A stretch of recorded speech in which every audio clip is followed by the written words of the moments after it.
ये देखूं, ये भोगूं, आदि आदि संकल्प विकल्प, इसके वेग को सह जाओ। कुछ नहीं बोलना, सहने का मतलब होता है कुछ नहीं बोलना। मन कह रहा मुझे ऐसा करना है, मुझे ऐसा करना है, मुझे ऐसा, कुछ नहीं बोलना। कुछ भी उसकी जलन जो हो रही है किसी से नहीं कहना, शांत गंभीर, खत्म। पर उपासक क्या करता है, जो कच्चा उपासक है, नहीं नहीं अब मेरे मन में आ रही, मेरे मन में जलन हो रही, मुझे ऐसा करना है, मुझे ऐसा नहीं। शांत, ना बोलना है जो मन में आ रहा है, ना उसकी जलन पर ध्यान देना है, अपने मंत्र नाम उपासना कर्तव्य में लगे रहो, शांत हो जाएगा। इसके शांत करने की युक्ति है, इसे मतलब मत रखो। जैसे एक पागल आदमी रोड में खड़े तुम्हारे ऊपर कंकड़ फेंके, थूके, गाली दे, तो अपने लोग क्षमा भाव से कि वो पागल है, ऐसे मन अभी पागल है, इसके निर्णय पे ना हो। ये क्षण क्षण में बदल, इसको भजन से मतलब नहीं है, इसको क्षण क्षण में नवीन नवीन प्रपंच चाहिए। ये मनसा वेगम, मनोवेगम, इसका स्वरूप यही है, यही बंधन और मोक्ष का कारण है। ये क्षण क्षण में प्रपंच चाहता है। 5 ज्ञानेंद्रियों के द्वारा ये जाल रचा करता है जीव को फंसाने का। जहां हो, जैसी परिस्थिति में हो, बहुत अच्छी परिस्थिति भगवान ने दी, उसी परिस्थिति में भजन कर ले जाओ। परिस्थिति बदलने की जरूरत नहीं है, भजन करने की जरूरत है। भजन कर ले गए तो स्थिति बदल जाएगी, परिस्थिति नहीं। परिस्थितियां कहीं भी अनुकूल नहीं होती, स्थिति अनुकूल बनाई जाती भजन के द्वारा। स्थिति जीवन में कभी कोई परिस्थिति ही ऐसी नहीं रही जिसमें भजन किया जा सके। जीवन में पूरे, अगर पूरे जीवन के तारतम्य को देखते हैं तो एक कष्ट की वेदी पर स्वाहा ही स्वाहा होता रहा, जीवन की आहुति केवल कष्ट पर, और आज भी कष्ट ही कष्ट। फिर आप सोचोगे सुख किसे कहते हैं? ऐसे कांटों वाले पेड़ पर ऐसा सुगंधित फूल खिलता है कि जिससे परमात्मा मुग्ध हो जाता है। जीवात्मा नहीं, परमात्मा मुग्ध हो जाता है। वो ये मार्ग है। उस सुमन को लेकर वो अपने श्रृंगार में लगा लेते हैं। सुमन, सुंदर मन, ये कांटों पे खिलता है, जैसे गुलाब का फूल कांटों पे नहीं खिलता। हाँ, ये कांटे हैं। हर द्वंद्व की पीड़ा को सहता हुआ जो उपासक आगे बढ़ता है, तब सुमन खिलता है। उस सुमन को प्रियाजू अपने केस पास में धारण करते हैं, उस सुमन को प्रियाजू अपने कर कमल में लेते हैं। अगर आप सहना नहीं सीखे, मांगे बनी रही हृदय की, ऐसा हो तो भजन हो सकता है, ऐसा हो तो भजन, तो लिख लो आप। मन बहुत चंचल है, इसको हर समय नवम नवम नवम, जहां जैसी परिस्थिति उसी में भजन करके निकल चलो। गृहस्थ में हो, विरक्त में हो, गांव में हो, शहर में हो, जहां जैसी परिस्थिति, परिस्थिति बदलने की कोशिश मत करो, स्थिति बदलने की कोशिश करो। जिनको लगता है परिस्थिति बदल जाएगी तो भजन होने लगेगा, नहीं। भजन होने लगेगा तो किसी भी परिस्थिति में भजन होने लगेगा, भजन नहीं तो किसी भी परिस्थिति में नहीं होगा, पक्का समझ लीजिए। इसलिए मनोवेगम, ये जो मन का वेग आ रहा है, इसको आप सहना सीखो और प्रियाजू पर भरोसा रखो। उनको जैसी परिस्थिति देनी होगी दे देंगी ना, भरोसा रखो। अगर मांग मुख से निकाल दी तो अधूरापन साबित हो जाएगा कि हमको ये खाना पीना, ये हमको पहनना, ये ऐसी परिस्थिति, ये ऐसी छोड़ दो। जोई जोई प्यारो करे सोई मोहि भावे। शांत हो जाओ, मन के वेग को सह जाओ।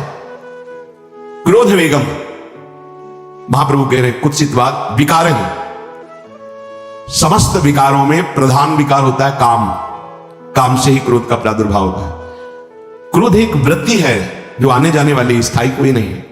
जिस समय आपके अंदर क्रोध आवे, उस समय मौन होकर हट जाइए वहां से, तुरंत जाकर थोड़ा ठंडा पानी पिए, प्रभु के चरणारविंद की तरफ अपनी वृत्ति को ले जाने की कोशिश कीजिए। उस व्यक्ति से चिंतन हटाइए जिससे क्रोध आ रहा है, उस व्यक्ति की उस क्रिया से चिंतन हटाइए जिससे क्रोध आ रहा है, हट जाइए। ये क्रोध का वेग अगर आता रहा तो भजन करने पर भी अनुभव नहीं हो पाएगा। एक बार अच्छे से क्रोध आ जाए, अंदर हृदय जल जाए, तो 1 महीने भजन के प्रभाव को रोक देता है पूज्य बाबा के उसमें। फिर आप अगर 12 बार साल में आ गया तो क्या अनुभव में आ गया। इसीलिए 20-20, 50-50 वर्ष हो रहे हैं, कुछ अनुभव में नहीं आ रहा। बहुत सावधान। क्रोध हमारा नाश करता है, किसी और का नहीं। हमारे भजन का, हमारे हृदय के आनंद का, हमारी वृत्ति का बड़ा हल्का स्वरूप हो जाता है क्रोधी पुरुष का। इसलिए क्रोध को सहना है, उसके वेग को सहना है। वाणी के वेग, मन के वेग और क्रोध के। अगर क्रोध के वेग को सह गए तो अगला है हिंसा का वेग, वो अपने आप सह जाओगे, क्योंकि क्रोध से ही हिंसा होती है। हिंसा का वेग, वाणी के द्वारा बहुत हिंसा होती है। ऐसे कठोर वचन बोल दिए जाते हैं जो हृदय को चुभते रहते हैं। बाहर का डंडा लगा है, पिटाई हुई तो 2-4 दिन में ठीक हो जाएगा, लेकिन हृदय में जब पिटाई की जाती है कठोर वचन के द्वारा, तो 10 साल बाद अगर दिखाई दे तो फिर ये वो बोला था, ऐसा बोला था। वो हृदय में घाव बना रहता है। वाणी का हिंसात्मक स्वरूप प्रायः क्रोधी जनों में ही पाया जाता है। अगर क्रोध वेग को सह गए तो वाणी के द्वारा हिंसा नहीं होगी, और मन के द्वारा मलिन हृदय में हिंसा का भाव होता है कि चलो हम वैष्णव मारेंगे तो नहीं, पीटेंगे तो नहीं आपको, लेकिन भगवान तुम्हारा नाश करेंगे, भगवान बहुत जल्दी, ऐसा भाव मन में, ये भी हिंसा है शरीर के द्वारा। तो ना वाणी के द्वारा, ना मन के द्वारा, ना शरीर के द्वारा। क्यों? उसके हृदय में भगवान बैठे, हमको उनको रिझाना है, हमें निर्दोष होकर भगवत प्राप्ति करनी है। ये हजारों दोषों की पंक्तियां यहां हैं। कोई कह दे हम निर्दोष हैं, हमें लगता है कि यही सबसे बड़ा दोष है। नहीं तो अंदर देखा जाए ना तो क्रम क्रम से धीरे धीरे निर्दोष हुआ जा रहा है प्रभु की कृपा से। कोई जन्म से निर्दोष नहीं होता, तो अवतार होते हैं भगवान के। एक पद में था, शरण जिसको ले ली हृदय से लगा, और विषय पंख से धीरे धीरे, क्रमशः विषय पंख से धीरे धीरे उसको हटाया। हित जो महाराज जी के लिए आया, हमारे हृदय को धीरे धीरे निर्विषय किया जा रहा है। और सहत सहत बाढ़े भगत ग्रहतन गुरु हितगार, इन दोनों का मिलान कर धीरे धीरे सहाते सहाते हमें निर्विषय किया जा रहा है। आचार्य चरण इष्ट देव गुरुदेव कर रहे हैं, हमको राजी रहना है। जैसी परिस्थिति है, जैसे भी हमें गुरुदेव रख रहे हैं, इष्ट देव रख रहे हैं, हमें राजी रहना है। इससे क्या होगा कि हमारे अंदर क्रोध नहीं आएगा, गुस्सा नहीं आएगा। नहीं, ये इतना बेईमान मन है कि इष्ट देव पे भी गुस्सा कर सकता है, ये आचार्य पे भी गुस्सा कर सकता है, ये परम कृपालु गुरुदेव पर भी गुस्सा कर सकता है। क्रोध वेग से गए तो वाणी और मन और शरीर के द्वारा जो हिंसा का वेग है उससे बच जाएगा। फिर कह रहे उदर वेगम, उदर वेग भूख। आप लोगों को तो हमें लगता है कि इस वेग को सहना ही नहीं पड़ता। ये जो विरक्त गंगा किनारे घूमने वाले हैं, इनको ज्यादा इस वेग को सहना पड़ता था, क्योंकि प्रायः कभी ऐसे शाम के समय पहुंचना होता जब आप गंगा किनारे नहीं रुक सकते तो आश्रम। अब वहां पूछ लिया तो पूछ लिया, नहीं पूछ लिया तो राधे श्याम पड़े। अगर कोई मंदिर मिल गया तो हम आश्रम आदि कोई खोजना ही नहीं, गांव में तो जाना ही नहीं, क्योंकि नवीन अवस्था में कभी गांव में भिक्षा भी नहीं मांगी। आकाशवृत्ति का ही आश्रय लिया जो शास्त्र सम्मत। गांव में कभी पूरे जीवन में किसी गांव में, किसी एक रात्रि किसी घर में कभी शहर में, गांव के किनारे मंदिर मिला या कोई आश्रम संत जनों का, भूख के वेग को जो सह जाए तो भजन में बहुत रुचि हो जाती है, क्योंकि भजन से चित्त हटेगा तो भूख व्याकुल करेगी, और उसकी व्याकुलता से बचना है तो भजन में लगना पड़ेगा। और आपको सच्ची कहते हैं कि कई कई दिन भोजन न मिलने पर भी शरीर में गंगा जल के कारण कभी कमी महसूस नहीं हुई। जो दूध में पावर है उससे अधिक सामग्री गंगा जल में है। अब वो बहुत से ऐसे नगरों के समीप से गंगा मैया निकली जहां से बड़ी बड़ी फैक्ट्रियों का, तो नहीं, बहुत सुंदर गंगा जल, वो तो सुंदर है ही, था, है, रहेगा। अपने लोग बड़े बड़े ऐसे नाले ऐसे जिससे वो भाव तो है पर वस्तु तत्व तो है, पर जो दृश्य है वो अब गड़बड़ हो रहा है। ऐसे यही बड़ा नाला गिर रहा है सामने जाके, अब वहां ऐसे रज लेके ऐसे लगाओ तो दुर्गंध युक्त निकलेगी, क्योंकि वो ऐसे देखो तो ऐसे पदार्थ बहते नजर आ रहे कि अब ये दुर्भाग्य ही है समय का कि परम पावन गंगा यमुना जैसी नदियां जहां स्नान आचमन और भरपेट जल पीकर परम पवित्र भगवदानंद में डूबा जाता था, वो भी सौभाग्य छिन रहा है। तो अगर सब सुविधा है तो भी हफ्ते 10 दिन में एक बार इस वेग को सहना तो सीखे। कस के भूख लगे और आज नहीं पाएंगे। एक दिन किसी व्रत का अनुष्ठान करने के लिए हम नहीं कह रहे, लेकिन इस वेग का आनंद तो लीजिए ना। कभी एक टाइम का छोड़ दीजिए, एक दिन की हफ्ते में सुबह थोड़ा ले लिया, बस अगले सुबह लेंगे तो आपकी दिनचर्या नहीं बाधित होगी। आपको तो मिल रहा है ना, मिल ही नहीं रहा। जो उदर वेग है, भूख में भजन का एक तार जुड़ता है, ये देखा है, क्योंकि ना तो नींद आएगी और ना कहीं और कोई प्रपंच की गुंजाइश है। क्योंकि उदर वेग जब भूख से व्याकुल जी होता है तो बचने के लिए एक ही उपाय है, केवल भगवत चिंतन। हटो उसके चिंतन से। ये पूर्व के संतों ने बहुत कष्ट पूर्वक भजन करके जो लाभ प्राप्त किया है वो आप लोगों को सहज में मिल। कभी कभी अपने को इससे परिपक्व करना चाहिए। जिसे शास्त्रीय पद्धति में महीना में 2 तो व्रत ही हैं, 15 दिन में एक एकादशी, 15 दिन में एक एकादशी, वो इसीलिए रखा गया है सार्वजनिक रूप से कि वो संयम को ना कर पाए तो 15 दिन में एक दिन संयम पूर्वक पवित्र भजन। अपने लोग जानबूझकर हफ्ते में एक टाइम छोड़ दें या एक दिन कभी ऐसे, तो उदर वेग को सहते हुए भजन। उदर वेग देख लो, उदर वेग को सहने के लिए तो अगला जो बात कह रहे हो अपने आप सह जाओगे। जैसे क्रोध वेग को सह गए तो हिंसा वेग पर आप शासन कर लेंगे, ऐसे उदर वेग को सह गए तो उपस्थ वेग को सह जाएंगे। उपस्थ वेग कहते हैं जनेन्द्री के कामोपभोग को। जब पेट में भरपेट भोजन ही नहीं है ना तो और कुछ चिंतन ही नहीं रहा। यौवन अवस्था जवानी ऐसे भगवान ने काटी है कि याद ही नहीं रहा कि संसार का कोई सुख होता है। भाई एक लक्ष्य ब्रह्माकार वृत्ति कैसे कैसे तत्वबोध हो, बस कठिन से कठिन जहां वैराग्य की भूमिका वहां कूद जाना, उसी में स्थिति में आने की कोशिश करना, देह राग का त्याग करना, ये युद्ध चल रहा था। बड़ी कृपा है। उपस्थ वेग, इसका जनेन्द्री का वेग आता है। जो स्कूल में आदतें जिनकी गंदी हो गई बच्चों की, फिर आगे वो संयम में, उनको बहुत बाधा है। कई ऐसी क्रियाओं से वो जानकारियां रख लेते हैं कि जो अपना सर्वनाश करने के लिए पर्याप्त है।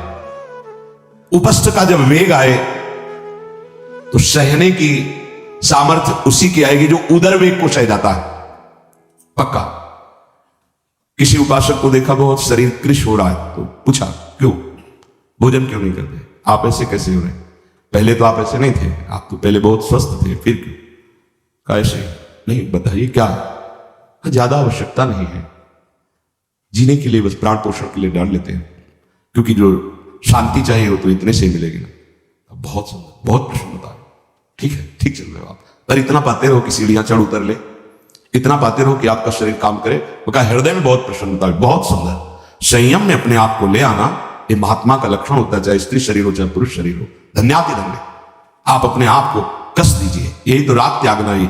जो जवानी में अपने आप को जला दिया वो बुढ़ापे में चमकता है, ध्यान रखना।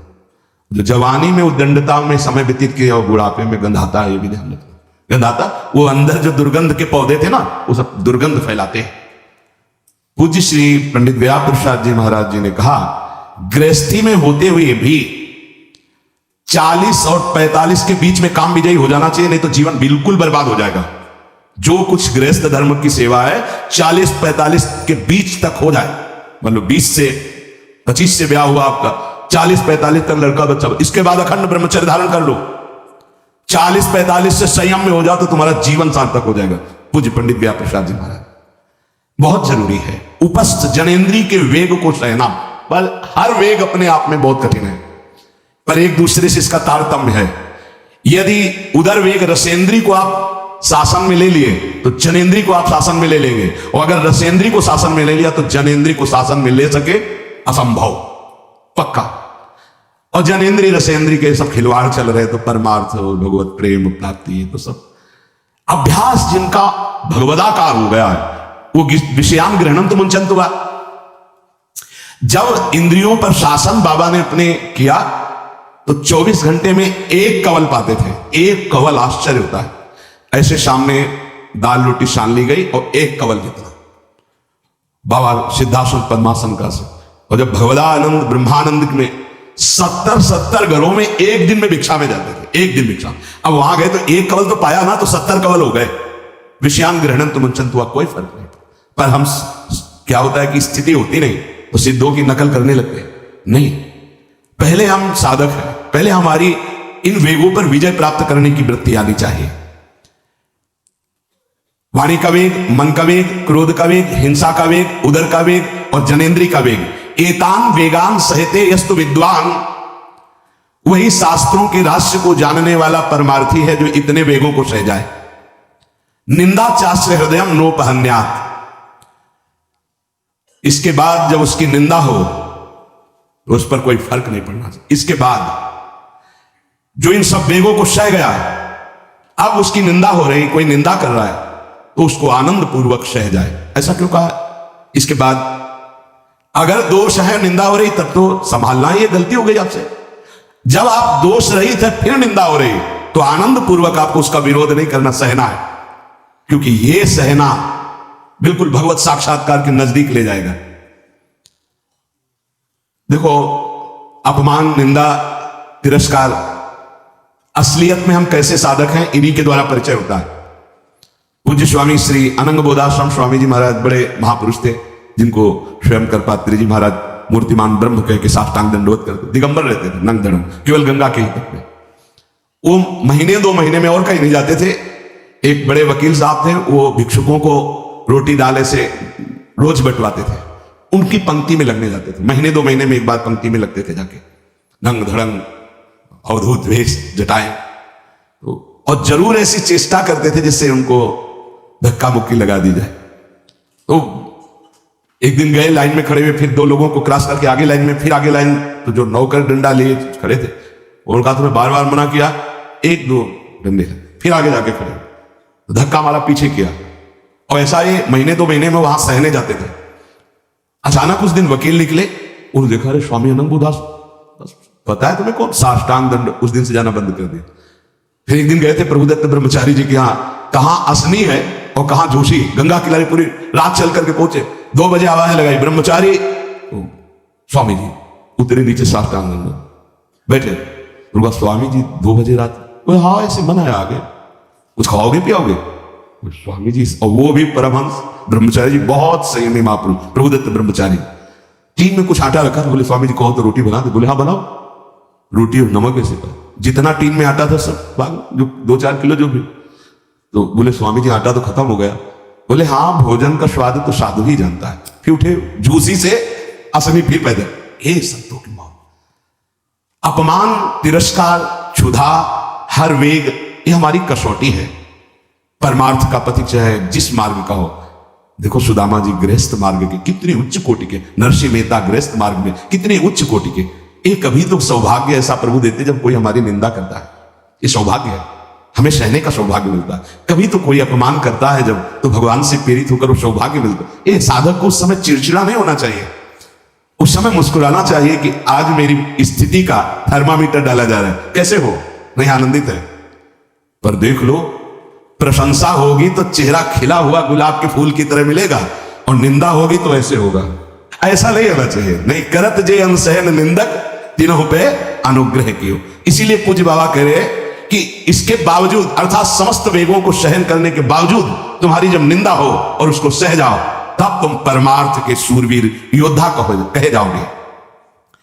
विपत्ति में सब साथ छोड़ देते तो हृदय के भी साथी साथ छोड़ते हैं, ध्यान रखना। जब विपत्ति आती है तो मन भी साथ देना बंद करने लगता है, विपरीत जाने लगता है, बुद्धि भी विपरीत जाने लगती है। इसलिए जो विपत्ति में अपने धैर्य और साहस को न खोकर अपने सिद्धांत से चलता है, उसे महात्मा कहते हैं, चाहे वो गृहस्थ हो चाहे विरक्त हो। ध्यान दीजिए, संपत्ति में, अनुकूलता में तो सब सावधान होने की कोशिश करेंगे, बड़ी कृपा है भगवान की। यहां कह रहे हैं विपत्ति में सब साथ छोड़ते हैं, ये जीवन में देखा है। विपत्ति में ना तो बाहरी कोई साथ देता है और न मन साथ देता है, उस समय भजन साथ देता है, भजन। विपत्ति में हृदय को जो दृढ़ रखे, धैर्यवान और साहस बिल्कुल ना गिरने पावे, आगे बढ़ो, नाम जब तुम्हारा भजन वैसे ही चलना चाहिए, तब समझना चाहिए कि हमारी साधना परिपक्व। विपत्ति में कोई साथी नहीं होता, देखा गया, कोई साथी नहीं। मन भी धोखा दे देता है, मन भी, अपना मन भी साथी नहीं, उस समय केवल भजन साथी होता है। तभी विपत्ति को कुंती जी ने मांगा, क्योंकि उस समय एक ही साथी होता है, हरि बस।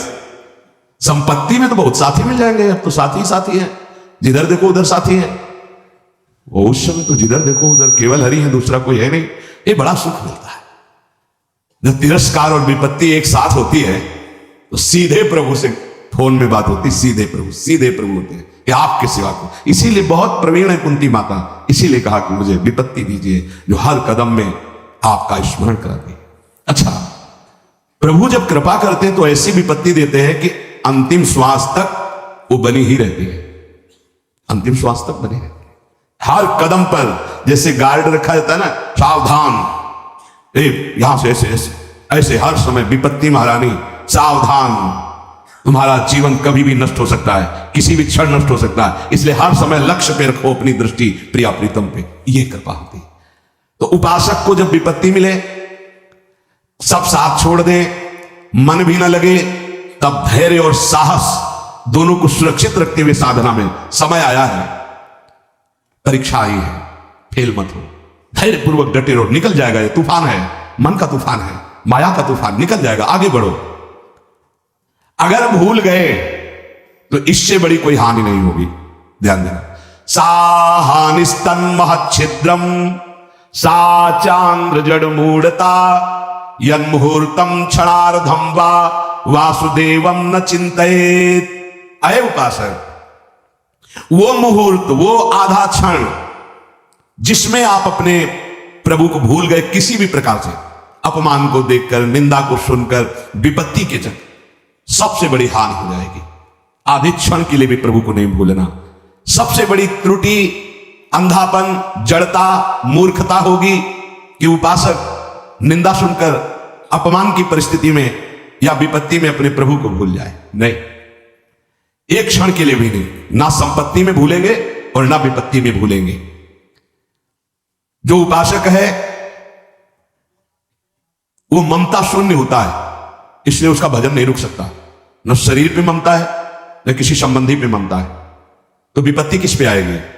इन शरीरों पर ही तो आती है। विपत्ति किस पे आएगी? संबंधों पर ही तो आएगी। तो उसका भजन क्यों नहीं रुकता? क्योंकि ममता शून्य है। इसीलिए इस ममता पर प्रहार गुरुदेव करते हैं, आचार्य शास्त्र करते हैं, ममता शून्य बनो, अपनी ममता केवल प्रियालाल से। तो भारी विपत्ति में भी हमारी ममता सुरक्षित श्यामा श्याम से, उनका चिंतन चलता है। एक एक कदम पर वो मुस्कुराते नजर आते हैं, जब किसी का सहारा नहीं होता, किसी का भरोसा नहीं होता, कोई अपना नहीं होता। ये जानबूझ करके किया जाता है। नहीं तो संसार में सबके कुछ न कुछ अपने होते हैं, संसार में कुछ न कुछ सपने होते हैं और कुछ अपने होते हैं। जानबूझकर सब सपने मिटाए जाते हैं और सब अपनेपन मिटाए जाते हैं। हमारा स्वप्न भी प्रभु होते हैं, कल्पना, भावना, चाहत, गति, जो हमारे प्रभु होते हैं। हमारा अपनापन भी प्रभु से होता है। अब व्यवहार में सब अपने हैं। अब देख लो, पहले एक बार अपनापन हटाया, ममता हटाई, प्रभु के चरणों में रखी, इसके बाद अब सबसे प्रभु भाव से नाते नहीं, राम के मने, अब कोई फर्क नहीं। पर अभी ममता से समता में नहीं पहुंचे, इसलिए ममता हटानी है। एक बार हटाओ, अपने शरीर से, अपने संबंध से, अपने इंद्रियों के भोगों से ममता हटाकर श्री जी के चरणों। एक अहमता ममता ये जग में है दुखदाई, ये जब श्री जी की ओर लगे तो हो परम सुखदाई। उपासक को क्यों विघ्न नहीं पड़ता भजन में? क्योंकि उसकी कहीं ममता ही नहीं होती। अब वो पधार गए, तो मृत्यु लोक है, जाना ही है, राधा राधा राधा। बलराम ब्रजवासी बताते हैं कि उनके बगल में एक गृहस्थ भक्त थे, तो उनका पुत्र मथुरा गया तो एक्सीडेंट से पधार गया, और उनके 4 घंटे जब का नियम था, तो 2 घंटे हुए थे, वो जप रहे थे। सूचना है कि आपके पुत्र का एक्सीडेंट हो गया और ऐसा ऐसा। तो उनका है पधार गया, बोले पधार गया, बोले जब पधारी गया तो आगे का कार्य आप लोग देखो, 2 घंटा रह गया, पूरा जप हो जाने पर ही हम उठेंगे। पूज्य श्री मुखिया जी महाराज जो इस समय गाते हैं, राधा वल्लभ जी इनके पिताजी, बड़े मुखिया जी कहे, जहां राधा वल्लभ जी के सामने हारमोनियम में ऐसे हाथ रखा और एक बार राधा वल्लभ जी को देखा, आंख बंद की, तो समाज पूरी होने के बाद ही आंख खुलेगी। इतने में सूचना है कि आपके बड़े पुत्र को अग्नि के द्वारा ऐसा, तो शरीर पूरा हो गया। तो बस राधा वल्लभ जी की तरफ देखा, आंख मूंद ली, पूरी समाज करने के बाद ही। क्यों? क्योंकि ममता शून्य है। ममता युगल चरणारविंद में राधा वल्लभ लाल जी की जाने का समय निश्चित चला गया। अब हम श्री जी की सेवा में, उसका मंगल ही होगा। ये आना बड़ा कठिन है, ममता का त्याग होना बड़ा कठिन। जब गर्भ में थे तो कौन सा नाम था तुम्हारा? गर्भ में थे तो ये नाम मिला हुआ है जगत से बाहर, जो गुरु जी से मिला हुआ वो प्रभु का है नाम। जैसे श्यामा शरण, तो श्यामा जी की शरण है, ये हमें हर समय याद दिलाता रहता है गुरु जी की कृपा से। माधव शरण हर समय हमें याद दिलाता रहता है कि हम प्रभु की शरण में। नाम रोशन हो जाए, अरे नाम अपने हृदय में रोशन करो, भगवान का नाम का प्रकाश हृदय में करो, अपने नाम का नहीं। तो कह रहे सर्वप्रथम इस मार्ग में चलने पर ये वासना को पहले ही समर्पित कर दो। हमारा नाम संसारिक मिट गया और गुरु ने रख दिया भागवतिक। अब हमको हर समय ध्यान देना है। अगर नाम की जय बोली जाती है तो गुरु जी ने दिया है। अगर कोई नाम का कीर्तन करता है, नाम की पूजा कर, गुरु जी ने दिया है। हमारा नाम तो गुरु जी के चरणों में समर्पित हो गया था। ये तो गुरु प्रदत्त नाम है। अगर गुरु प्रदत्त नाम की भावना को आप देखो तो शुद्ध भगवान का स्वरूप है वो। हरि प्रिया शरण, हरि और प्रिया की हम शरण में है। कहां अहंकार की जगह रह गई है? बोले जय हो हरि प्रिया की, तो हरि प्रिया की जय बोले, जय हो हरि प्रिया शरण की, तो जय तो उसी की होगी जो हरि प्रिया की शरण में है। कहीं भी मलिनता और अहंकार का नाम, इसीलिए गुरु प्रदत्त नाम होता है। उपासना के रंग में डूबने के लिए गुरु जी नाम देते हैं। उपासक अपने नाम का पहले समर्पण कर दे, अपने नाम रोशन की बात न रहे, और अपने शरीर को समर्पित कर दे। जैसे भगवान बहुत आनंद, ये भोगी पुरुष क्या जाने वैराग्य में क्या आनंद है। वैराग्य का आनंद तो कोई वैरागी जानता है, भोगी पुरुष नहीं जानता। वो तो उठा ही नहीं है अभी, तो कैसे जाने। उसी नरक जनित क्लेशों में फंसा हुआ है। ये नरक जनित क्लेश हैं, तुम इन्हें सुख समझते हो। अरे सुख जब मिलेगा तो तुम भी उधर से ऐसे घृणित भाव में आ जाओगे जैसे वमन को कोई दोबारा खाना नहीं चाहेगा। रमा बिलास राम अनुरागी तजत वमन जिम जन बड़भागी जनों को जो भगवान के भजन में मस्त हुए उनको दिखाई दिया ये सारे भोग वमन के समान, विष के समान विष्ठावत मलवत त्याग कर दिया बड़े बड़े वैभव भोगों को, क्योंकि स्वाप्निक है, न थे न आए न रहेंगे, ये भास रहे हैं बीच में। आगे जो सिर्फ भगवान का स्वयं दास है और किसी का दास नहीं बनता, और जो न किसी को अपना दास बनाता है, वो इस मार्ग में बहुत जल्दी परिपक्व हो जाता है। इसका रहस्य, हम सिर्फ भगवान के दास हैं, किसी व्यक्ति वस्तु भोग विलासिता पद प्रतिष्ठा इन सब के दास नहीं, सिर्फ भगवत दास। इसीलिए गुरु जी ने नाम दिया, अपनी ठसक रखना चाहिए। हम किसी को दास बना नहीं सकते, क्योंकि दास को फिर दास बनाने का अधिकार नहीं रहता, वो खुद दास है। सेवक सुख चा मान भिखारी व्यसनी धन शुभ गति बेविचारी, हम सेवक हैं, सबसे सेवक धर्म कठोरा, हम प्रियालाल के सेवक हैं। तो फिर और जो अनुगामी है वो सब श्री जी की सेवा में है, श्री जी की सहचर्या है, हम इनके दास हैं। जो हमारे को प्रेरणा होगी इनको बोलेंगे ऐसे श्री जी की सेवा करो, हमारे दास नहीं, हम तो दास प्रिया प्रीतम के। ना किसी को दास बनाता है, ना किसी का दास बनता है, सिर्फ अपने आराध्य देव की दासता में मगन रहता है, वह बहुत जल्दी सिद्ध भगवत दास हो जाता है। भगवान का दास किसी अन्य को अपना दास मान ही नहीं सकता है। ये प्रभु के जन है, हमारा कोई संबंध नहीं, हमारा प्रभु से संबंध है। एकमात्र मेरे तो गिरधर गोपाल, दूसरों न कोई। साधन वो है जो जगत प्रपंच से हटाकर भगवान में लगा दे, और असाधन वो है जो भगवान से हटा के जगत प्रपंच में लगा दे। बड़ा सूक्ष्म रूप से साधना की परिभाषा आप समझ लीजिए। ये करना है, वो करना है, चंदा दीजिए, ये दीजिए, वो प्रपंच, भगवान का भजन छूटा। भजन से बढ़कर कोई धर्म कार्य बड़ा नहीं है, भजन से बढ़कर कोई पवित्र तीर्थ नहीं है, भजन से बढ़कर कोई अनुष्ठान नहीं है। हर समय मधुर मधुर भगवान नाम चल रहा, तुम्हें कोई धर्मानुष्ठान की अलग से जरूरत नहीं। करो तो बढ़िया है, लेकिन जरूरत नहीं है, किसी के सहयोग की मांगने की जरूरत नहीं है। राधा राधा राधा, इसमें हमें किसी सहयोग की, और इससे बढ़कर कोई यज्ञ नहीं, कोई धर्म नहीं, कोई तप नहीं, कोई ज्ञान नहीं, कोई दान नहीं। कई बार सुन चुके। साधना जगत प्रपंच से हटाकर जो भगवान में लगावे, असाधना भगवान से हटा के जो जगत प्रपंच में लगावे। मन में जहां जगत के प्रति थोड़ी भी सत्यत्व बुद्धि है, वहां भगवान का प्रकट होना संभव है भी। मन जहां जगत में सत्यत्व भाव से लगा है, तो असत में सत की भावना कर ली, असत में, तो सत में सत की भावना कहां रह पाएगी।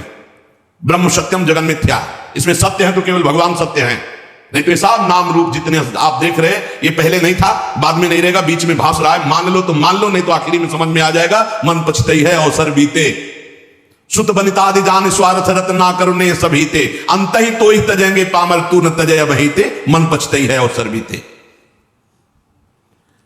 भक्त का जीवन जीने का उद्देश्य भगवान का भजन, भगवान की प्राप्ति। संसारिक पुरुष का जीवन जीने का उद्देश्य भोगों का संग्रह, खूब भोगना, मर जाना। देख लो तुम कौन हो, भक्त हो या संसारी हो। भगवान के समर्पित जीवन होने पर मन बुद्धि इंद्रियां शरीर त्रिविध भाव त्रिविध गुण सारे द्वंद्व सब के सब शांत हो जाते हैं। मन शांत, बुद्धि शांत, इंद्रियां शांत, शरीर शांत, अद्भुत आनंद। मान लो नहीं, बुद्धि खराब हो जाएगी, भजन नहीं करोगे तो बुद्धि खराब हो जाएगी। भेजा गया है भजन के लिए, भजन नहीं करोगे तो बुद्धि भ्रष्ट हो जाएगी। बहुत दुर्गति, बहुत दुर्गति। भगवान को समर्पित जीवन, निरंतर भजन में जीवन, मन शांत, बुद्धि शांत, इंद्रियां शांत, शरीर पवित्र, त्रिविध भाव त्रिविध गुण सारे द्वंद्व शांत। भगवान शांताकारम, शांत स्वरूप है। भक्त भगवान का शांत स्वरूप। भजन यही है, फाड़ डरिए आंत। गृहस्थी के अन्न के बड़े बड़े दांत, भजन न करोगे तो फाड़ डालेंगे आंत। बहुत होश में खिलवाड़ ना समझो भगवत मार्ग। भगवान अपने भजन करने वालों को समस्त द्वंद्वों से मुक्त कर देते हैं। साधक देखता है केवल केवल निर्मल संबंध भगवान से। जितने जितने हृदय में हमारा भगवान का महत्व भरता जाएगा, उतने उतने विषय वासना संसार का महत्व खत्म होता जाएगा। भजन करो, भजन, खूब नाम जप, अपने हृदय को भजन से भरो। राधा राधा राधा राधा राधा राधा राधा राधा। तो जब भजन भरोगे तो अंदर गंदगी भरी हुई वो निकलेगी। तो घबराना मत कि अरे मन बड़ा चंचल हो रहा है, बड़ी गंदी बातें आ रही भजन करते समय। वो सब गंदगी निकल रही, भजन भर रहा है, आप ठोस होते जा रहे हो, घनीभूत भक्ति आपकी होती चली जा रही है। जितने जितने भगवान और भजन हमारे हृदय में भरते जाएंगे, उतना उतना संसार और विषय विकार हटता जाएगा। अतएव निरंतर भगवान को जीवन में ऐसा भरो कि अब दूसरे के लिए जगह न रह जाए। भरी सराय रहीम लख आप पथिक फिर जाए। जब हृदय रूपी जो धर्मशाला था उसमें भगवान आकर बैठ गए तो अब काम क्रोध लोभ आने की गुंजाइश ही नहीं रह गई। भक्त चाह करता है पर भगवान के मिलन की। भक्त का दैन्य स्वरूप होता है केवल भगवान से। यह धनी मानी नाना प्रकार की भोग सामग्रियों के सामने नहीं दैन्य। भूत भविष्य लोक 14 में भय होए हरि प्यारे, 300 व्यवहार हमारो अभिमानिनते न्यारे। जो भोगाशक्त धनाभिमानी पदाभिमानी इनसे हमारा कोई संबंध नहीं। अभिमानिनते न्यारे। जहां दैन्य है वहां भगवान है, जहां भगवान है हमारा वही दैन्य है, अभिमान में नहीं। ये तीन चीजें उपासक में बहुत जोर की होती है। चाह केवल भगवान की, दैन्यता केवल भगवान और भगवान के भक्तों से, और भरोसा सिर्फ भगवान का। तीन बातें ये जहां होती है वहां भगवत प्रेम और भगवान अपने आप प्रकाशित हो जाते हैं। मन जगत के भोगों में रहे और सोचो कि तुम भगवान का भजन और भगवान का दर्शन और कोई ऐसी कृपा हो जाए, नहीं। तुम चिंतन करो भोगों का, तुम करो पापाचरण, और कोई संत महात्मा तुम्हें आशीर्वाद दे दे कि सुखी भाव, जाओ आशीर्वाद सदैव सुखी रहोगे। तो जैसे तुम साधना वाले वैसे वो आशीर्वाद भी है, पक्का समझो। सत्य जीवन तुम्हारा तो सच्चिदानंद के लिए आशीर्वाद नहीं मांगना है, अपने आप आ जाएगा। वो सर्वज्ञ है, वो सब। जा पर कृपा राम की होई, ता पर कृपा करे सब कोई। राम की कृपा, राम की आज्ञा का पालन करना, और रात दिन भजन में लगे हो। संत की दृष्टि पड़ी, हो गया काम। वो आंतरिक दृष्टि होती है, उसमें हाथ पैर नहीं। ऐसे करने से अगर होना तो हुआ, किसी का मन बदला। ऐसे तेज थोड़ी साधु कहता है। रात दिन भजन कर रहे हो, उनकी आज्ञा पे चल रहे हो, और वो श्री जी के चिंतन में हो, तुम्हारा चिंतन आ गया, अब गया। ये ना कोई कैमरा पकड़ पाएगा, ना तुम्हारी दृष्टि पकड़ पाएगी, तुम्हारा हृदय पकड़ पाएगा कि ऐसा कैसे हो गया। कहां में विषयी जी और कहां ये ऐसा भागवतिक जीवन। ये तो गुरु प्रताप हुआ, ये तो संत प्रताप हुआ। भगवान जगत के भोगों में रत रहने वाली बुद्धि में, मन में नहीं आते। मय्येव मन आधस्व मयि बुद्धिम निवेशयतु निवसिष्यति मय्येव अतूर्ध्वं न संशया। मन बुद्धि भगवान में लगाना। मैं और मेरे को लेकर जगत में बंधन है, अतएव इस मैं और मेरे को भगवान में जोड़ दो। मैं भगवान का दास, भगवान मेरे। बड़ा आनंद का विषय है ये, बिल्कुल अमृतमय शब्द है। अगर भाई सत्संग के पकड़ लियो तो एकदम शुद्ध मार्ग है जो सीधे भगवान से मिलाता है। भगवान का प्रेमी भक्त भगवान से एक क्षण भी पृथक नहीं रह सकता। वो भगवान के सुमिरन में मगन रहता है। अगर भगवान कह दे कि भजन छोड़ दो, हम दर्शन देने आ रहे हैं, तो वो कह देगा कि हमें जरूरत नहीं आपके दर्शन की, हम भजन नहीं छोड़ सकते। ऐसा भजन से प्रेम होना चाहिए।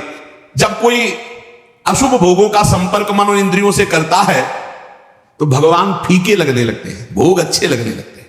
और जब कोई भजन में मन और इंद्रियों को सबको भोग फीके लगते हैं, भगवान अच्छे लगने लगते। तुम ये पसंद करो, भगवान को अच्छा पसंद करना चाहते हो या भोगों को अच्छा। तो जैसे कल चर्चा की थी कि उद्देश्य तो बनाते हैं भगवत प्राप्ति का, लेकिन रुचि रखते हैं भोगों की। जब रुचि और उद्देश्य दोनों एक हो जाएंगे तब हमारी साधना परिपक्व हो जाएगी। चित्त का प्रवाह जहां जाता है वही आराधना मानी जाती है।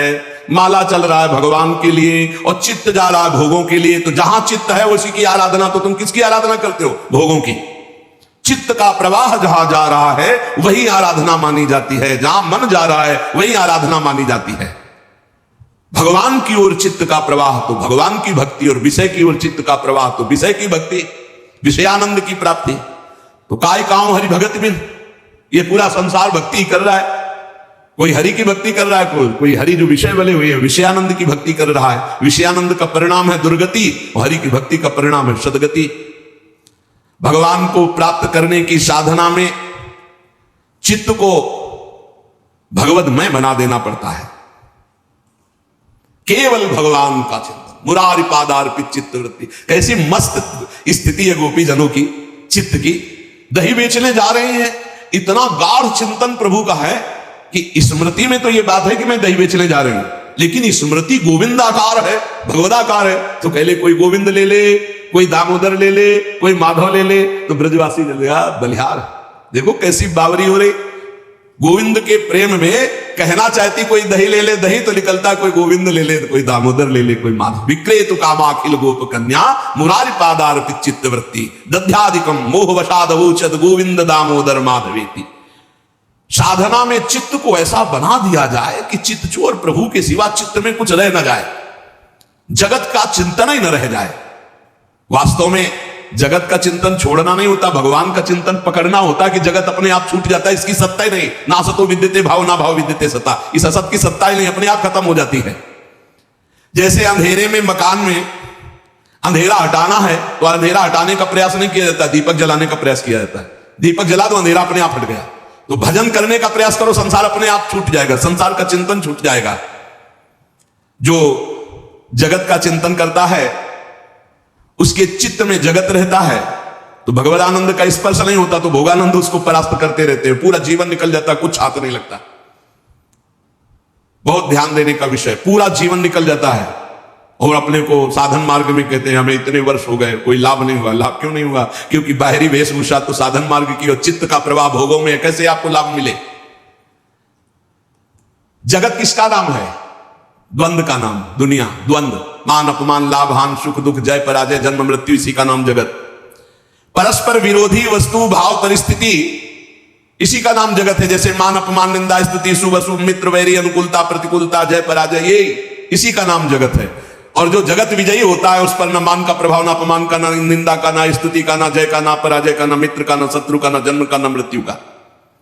ये भजन से स्थिति प्राप्त होती है। जब तक द्वंद्वों पर हमारे ऊपर प्रभाव पड़ रहा है द्वंद्वों का, तब तक अभी भजनानंद का अनुभव नहीं हुआ, भगवदानंद का अनुभव नहीं हुआ। बाहर से कुछ भी बने रहो, अंदर से खोखला है। जन्म मृत्यु की परंपरा को बंद करने का समय आ गया है। उठो, जैसे भगवान अर्जुन से कहते हो, उत्तिष्ठ परंतप, गांडी में प्रत्यंचा चढ़ा और अपने धर्म का पालन कर, मार इनको। ऐसे खड़े हो जाओ, बहुत समय हो गया मोह निद्रा में सोते हुए, और सामने शत्रु विराजमान, काम क्रोध लोभ मोह मद मत्सर ईर्ष्या द्वेष, मार इनको। ज्ञान का प्रचंड धनुष लेकर विवेक का बाण संधान कर और मार इनको। ये परमार्थ पथ का पथिक शूरवीर योद्धा है। जन्म मृत्यु की परंपरा को बंद करने का उपाय एकमात्र भगवत चिंतन, संसार का चिंतन निकाल दो। हर समय राधा राधा राधा, हरि हरि, कृष्ण कृष्ण, हर समय नाम जप। ये बड़ा आनंद, कुछ समय बाद देखना कैसा आनंद उठता है। पर आनंद आने नहीं पाता। भोगानंद में इतना फिसल करके आप क्षीण कर देते हैं कि वो आनंद जो भजन से प्रकट होना चाहिए वो आ नहीं पाता, इसलिए बहुत समय हो जाता है। फिर वही रोना धोना बना रहता है, मेरा मन नहीं लगता, ये नहीं होता, वो नहीं होता। अरे एक बार थोड़ी हिम्मत कर। जगत मन से निकला कि तत्काल परमानंद की बाढ़ आ गई। जगत को निकालना है अपने चित्त से, ये स्वयं आपको करना है। बार बार चिंतन, अभ्यास योग युक्तेन चेतसा नान्यगामिना। चित्त में जितने राग हैं, द्वेष हैं, हर्ष हैं, उद्वेग है, क्रोध है, इन सबको भजन बल से निकालना है। इतना भजन करके अंदर जमा करते रहो, खर्चा मत करो। इतना फंस जाए कि पुलाई रही ना जाए, तो ये राग द्वेष हर्ष शोक काम क्रोध, इनका प्रवेश ही बंद हो जाएगा। भजनानंदी की यही कसौटी है कि उसके चित्त का कितनी देर भगवान में स्थित रहना होता है, कितनी देर चिंतन भगवान का, यही कसौटी है। अंदर ही अंदर देखो तुम कितनी देर टिकते हो भगवान पर। भगवान जगत की फसावट वाली वस्तुएं अपने भक्तों को बिना मांगे नहीं देते, ये बात ध्यान रखना। जब बहुत कोई हट कर लेता है, जैसे छोटा बच्चा कि हमको ये मोटर कार चाहिए, जहाज चाहिए, तो फिर माता पिता की वैसे खाने पीने वाली चीज तो है नहीं, बेकार की है, तोड़ देगा, पर क्या करे, देना पड़ेगा।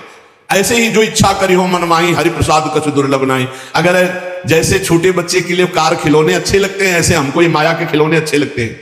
अगर भगवान से आप हट करके ना मांगे तो भगवान आपको खिलौने नहीं देंगे। भगवान कृपा करके अपना भजन देंगे, भक्ति देंगे। पर हम लोग ऐसे हैं कि भगवान हमको चाहिए ही अंदर, तो भी कहते लो खेल लो, जब ऊब जाना तब हमारी गोद में आ जाना। तो विलंब हो रहा है हमारी तरफ से।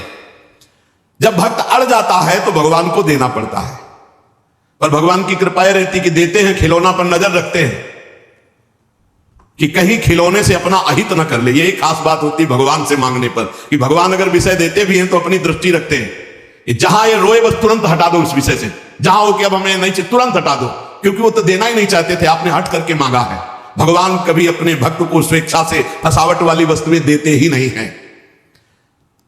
जिसका चित्त ऐसे भजन में डूब गया है कि अनुकूल प्रतिकूल परिस्थितियों में भजन का प्रवाह नहीं रुक रहा है, नापो। अनुकूल प्रतिकूल परिस्थितियों में भजन का प्रवाह नहीं रुक रहा है। चाहे कोई वस्तु आ जाए या नष्ट हो जाए, ना उसे हर्ष होता है ना सुख होता है। गुरु जी की प्रसादी मिल गई, भगवत प्रसादी वस्त्र मिल गए, भगवत प्रसाद अहो भाग्य, नाम जप। संसार की कोई वस्तु, संसार की कोई प्रियता की वस्तु मिले, हर्षित नहीं हो। हमें तो इस बात में बड़ा आश्चर्य लगता है, संसार की कोई वस्तु मिलने पर भक्त को गर्व कैसे हो सकता है। जैसे 2000 के नोट एक ट्रक आपको दिए जाए तो आपको गर्व कैसे हो सकता है, क्योंकि वो चलते रहे।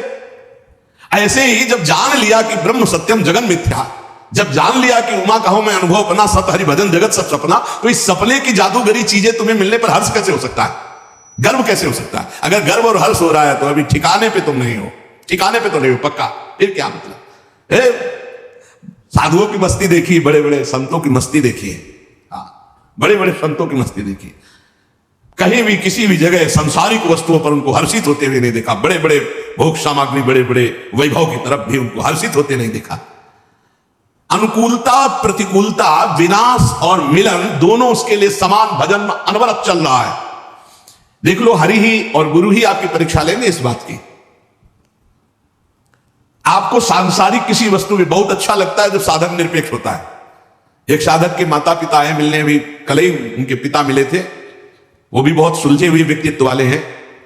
वो कहा यहां से है कि यहां अर्जी लगाइए, आप प्रार्थना कीजिए तो फिर हमारा जो सेवा विधान है वो आपको आपके परिवार से मिला देगा, या परिवार वालों से उस संत को मिला देगा जो यार वास कर रहे हैं। बहुत कठिन शासन है, आप कहीं जा नहीं सकते, किसी से मिल नहीं सकते बिना आदेश के। वो मिलने गया और प्रणाम किया और कहा कि आप हमसे अनुराग रखते हैं, ये आपके सौभाग्य का विषय, आपका कल्याण होगा, लेकिन हम आपसे अनुराग नहीं रखते, क्योंकि हम आपसे अनुराग रखेंगे तो हमारा परमार्थ बिगड़ेगा और आपका कल्याण भी नहीं होगा। इसलिए आज के बाद हमारी आपकी राधे राधे। प्रणाम किया तुरंत। वो खुद उनके पिता बता रहे थे कि थोड़ा हमको लगा कि ऐसा, तो हमने भी कहा कि मन में सोचा कि आज के बाद आएंगे महाराज जी से मिल लेंगे, लेकिन उससे नहीं मिलेंगे। हम कहा द्वेष पूर्वक मत सोचिएगा। वो किस ऊंची बात को बोला आप समझ नहीं पाए कि आपका अनुराग हमसे बार बार हमारा चिंतन करोगे, वृंदावन चिंतन में आएगा, तुम्हारा कल्याण हो जाएगा। और यदि हम आपसे अनुराग किया, ममता किया, तो मारे जाएंगे ना तुम्हारा कल्याण होगा ना हमारा कल्याण। इसलिए हम जिस मार्ग में चले, और वो ऐसा है भी कि दुनिया खड़ी हो, दुनिया से मतलब नहीं, श्री जी का चौवर तो चौवर हो रहा है और सर झुकाया और निकल गया। धन्य है, अपने जीवन को ऐसा ही बनाना चाहिए। हम जिस मार्ग में चले उसमें ढकोसला पाखंड नहीं। जब छोड़ दिया तो छोड़ दिया, अब आपको भगवान पोषण करेंगे। तो बोले हाँ, मैं इस बात का गर्व है कि वो सही मार्ग में चलता है, पर थोड़ा लगा था कि हमसे प्रेम से बात क्यों नहीं की। बोले आज वो भी भ्रम नष्ट हो गया और हम बहुत खुशी हैं, बहुत प्रसन्न हैं। जब तक अनुकूलता प्रतिकूलता हर्षित सुख नहीं, इन सब में रौंद दो निरंतर भजन परायण। चित्त जगत को छोड़ने के लिए तैयार नहीं होता, इसको समझा बुझाकर तैयार किया जाता है। जैसे उस साधक ने उत्तर दिया, हम तुमसे अनुराग करेंगे तो हम भी भ्रष्ट हो जाएंगे, तुम्हारा मार्ग भी बाधित हो जाएगा। अगर हम प्रभु से अनुराग करेंगे, तुम हमसे अनुराग करोगे, तुम्हारा काम तो हो जाएगा। जिस प्रकार हम पूर्व की ओर जाने की बात करने वाले का मुंह जब पश्चिम की ओर कर दें और फिर दौड़ाएं तो क्या कभी पूर्व की ओर पहुंच पाएगा? नहीं। ऐसे ही हम बातें तो परमार्थ की करते हो, चलते संसार की हो गए।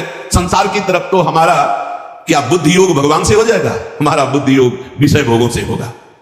ज्ञान वैराग्य की बातें करने वाला यदि भोगों को भोगता है और भोगों में मन को दौड़ाता है, तो ठीक वो वैसे जैसे पूर्व की जाने की बात करता है, दौड़ता पश्चिम की तरफ है। हमको ऐसे लोगों से नहीं, हम साधकों से बात कर रहे हैं। कुछ भाई जी महाराज कह, साधक स्वयं को धोखे में न रखे। बहुत अच्छा लगता है जब कोई आशिक साधक दिखाई देता है ना भगवान का, तो एक दिल में फूलन आती है, बहुत सुंदर, शाबाश, चल भगवान का आशीष तुम्हारे साथ है। माया का ये प्रपंच प्रवाह तुम्हें रोक नहीं सकता, तुम निकल जाओगे। बस जिसने ठान ली वही निकल पाता है। यहां कोई प्यार दुलार करेगा? प्यार दुलार तो सिर्फ हरि का चाहिए, सिर्फ हरि का। आप बादशाह हो, तुम भगवान के दास हो, किसी से मत घिर गया हो। यहां सब प्यार के कंगाल हैं। प्रेम कहां यहां है? प्रेम तो प्रेम समुद्र प्रीति की रीति रंगीलो ही जाने हरि ही है। बड़ा दुलार करते हैं। प्यार की भीख मांगो तो हरि से मांगो। जगत में नहीं है। जगत में स्वार्थ, काम, राग, आसक्ति, मोह। प्यार नहीं है, प्यार नहीं। यहां प्यार का नाटक करके परोसा जाता है। काम, राग, मोह, आसक्ति। प्यार तो सिर्फ हरि से, सिर्फ हरि से। विश्वास मान लीजिए। सुहृदम सर्वभूतानाम ज्ञात्वा माम शांति में रक्षति। ये जो जान लेता है कि भगवान सबके सुहृद परम शांति को प्राप्त, अर्थात हमारे प्यार का विषय सिर्फ भगवान। विहाय कामान या सर्वान पुमाश्यत निस्पृहा निर्ममो निरहंकारा शांति बदिगच्छति। जो समस्त कामनाओं का त्याग करके निस्पृहा, किसी से कोई स्पृहा नहीं रखता, किसी से ममता नहीं रखता, अहंकार भी नहीं करता, वो परम शांति को प्राप्त हो जाता है। शांति अंदर है, कहीं बाहर से नहीं। भगवान अंदर है, बाहर खोजो तो ढूंढते चले जाओ, कहां मिलेंगे, चाहे जहां चले जाओ। बैठ जाओ, राधा राधा जपो, अंदर ही से पर्दा हटेगा। अंदर ही से त्रिगुण का पर्दा हटा, योग माया का पर्दा हटा, भगवान का साक्षात्कार हुआ। हमारा हृदय जैसा है वैसे हम हैं। अभी हमारा परिचय क्या है? जैसा हृदय है, झांक के देखो। विषयाभिलाषी हृदय तो विषयी पुरुष, भगवदाभिलाषी हृदय तो भागवतिक पुरुष। भोगा शक्ति इतनी बद्धमूल हो रही है कि बार बार समझाने पर कि असत है, फिर भी उसी में मन जा रहा है। वृत्तियां संसार की ओर जा रही, छोड़ना नहीं चाहती, भगवान में लगना नहीं चाहती। इन्हें जबरदस्ती लगाओ, डांट फटकार के लगाओ, धिक्कार करके लगाओ। जगत को छोड़कर भगवान के चिंतन में वृत्तियां जब तक नहीं लगेंगी तब तक शांति नहीं, तब तक आनंद नहीं।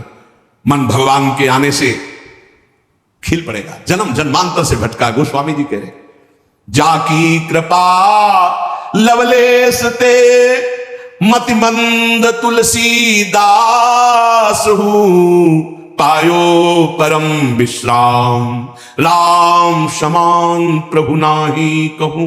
परम विश्राम, परम आनंद, परम शांति। अभी शब्द का अर्थ नहीं समझ पा रहे हैं। परम शांति किसे कहते हैं, परम आनंद किसे कहते हैं?